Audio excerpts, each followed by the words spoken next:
আপনি কি শুধু এইচএসসি পাস মানে এইচএসসি পাস করে বসে আছেন অথবা এইচএসসি পাশের পরে আর কোনো পড়াশোনা করেননি এবং আপনি যদি জার্মানিতে আসতে চান তাহলে কোন কোন উপায়ে আপনি শুধু এইচএসসি পাস করেই আসতে পারবেন আজকের ভিডিওতে আমি সেটাই বলবো।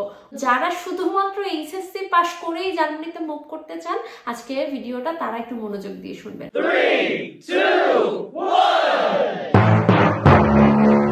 ধরেন আমি প্রথমে যাদের কথা বলছি যে যারা রানিং স্টুডেন্ট মানে তারা পড়াশোনা করতে চায়, এইচএসসি পাস করেছে, রেজাল্ট পেয়ে গেছে এবং তারা জার্মানিতে মুভ করতে চাচ্ছে, তাহলে তারা কি করবে?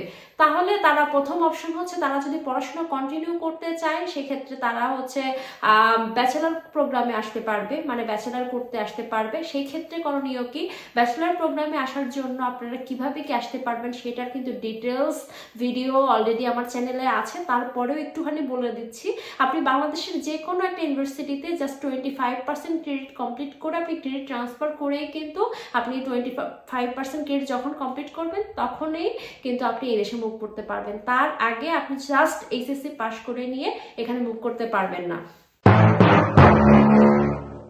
আপনি যদি এখন মনে করেন যে আমি ব্যাচেলার প্রোগ্রামে আসতে চাই না, আমি কি করতে চাই, আমি হচ্ছে এখানে এসেই ইনকাম করব বা আর পড়াশোনার মধ্যে যাব না, জবের পারপাসে আসতে চাচ্ছেন, তাহলে তাই যদি হয়ে থাকে তাহলে আপনি আসতে পারবেন আউসবিল্ডিং এর জন্য।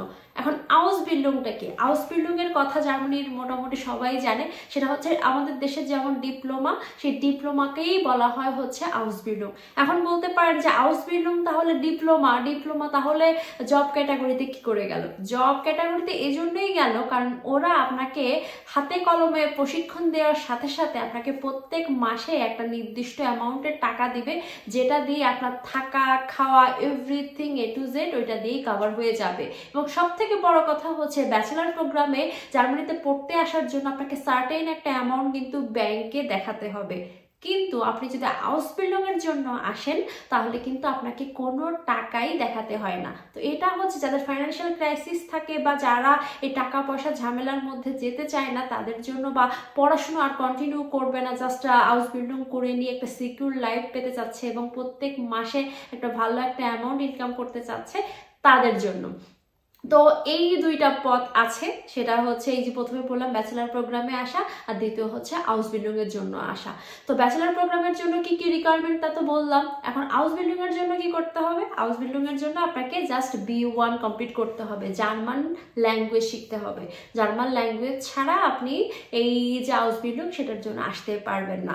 তো এইটা হচ্ছে রিকোয়ারমেন্ট। তো যারা শুধুমাত্র এইচএসসি পাস করে বসে আছেন এবং দেশের বাইরে মুভ করতে চান, যারা অনেকদিন ধরে পড়াশোনা এইচএসসি পর্যন্ত পড়ে বন্ধ করে বসে আছে, আপনার বয়স যদি বিলো 35 মানে বয়স যদি 35 বছরের নিচে হয়ে থাকে তাহলে কিন্তু আপনিও অ্যাপ্লাই করতে পারবেন।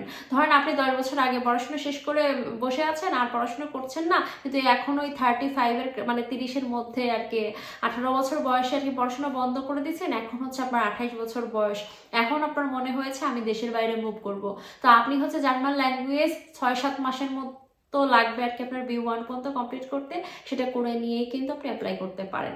এবং এটার কিন্তু ভিসা রেশিও কিন্তু খারাপ না, বেশ অনেক বাংলাদেশি ছেলেপেলেরাই কিন্তু এখন এই যে আউসবিল্ডিং এর জন্য আসছে। তো এখন ডিসিশন আপনার যেটা ভালো মনে হয়, আপনি কোন পারপাসে আসতে চাচ্ছেন না চাচ্ছেন সেটা আপনার ব্যাপার। আর একটা ব্যাপার, অনেকে জিজ্ঞাসা করেন যে ব্যাচেলার করে আউসবিল্ডিং এ যাওয়া যাবে কিনা বা আউসবিল্ডিং করতে করতে ব্যাচেলারে যাওয়া যাবে কিনা, তাদের ক্ষেত্রে হচ্ছে উত্তর সবকিছুর থেকে সব জায়গায় যাওয়া যায়, কিন্তু আমি অনেক স্টুডেন্টকে দেখেছি ব্যাচেলার অবস্থায় মানে পড়াশোনা বাদ দিয়ে আউসবিল্ডিং করতে, কিন্তু আউসবিল্ডিং থেকে মানে আউসবিল্ডিং করে পরবর্তীতে ব্যাচেলার করতে বা মাস্টার্স করতে আমি কাউকে দেখিনি।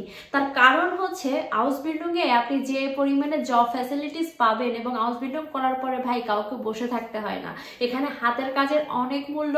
তা আউসবিল্ডিং করার পর আপনি যে পরিমাণে স্যালারি পাবেন তারপরে আপনার আর মনে হবে না যে আপনি ব্যাচেলার করেন অথবা মাস্টার্স করতে যান, কারণ ব্যাচেলার মাস্টার্স করার পরেও মোটামুটি যে ধরনের স্যালারি আপনার হাতে থাকবে তো দেখা যাচ্ছে যে লাইফ মোটামুটি সেম সবার জন্যই। তো এই জন্যই আর কি এখন আপনার ইচ্ছা হতেই পারে, অনেকেই অনেক রকমের ইচ্ছা পোষণ করে থাকেন, তো তারই আলোকে আপনি যে কোনো জায়গায় যে কোনো সময় মুভ করতে পারেন, এটা নিয়ে কোনো বাধ্যবাধকতা নেই।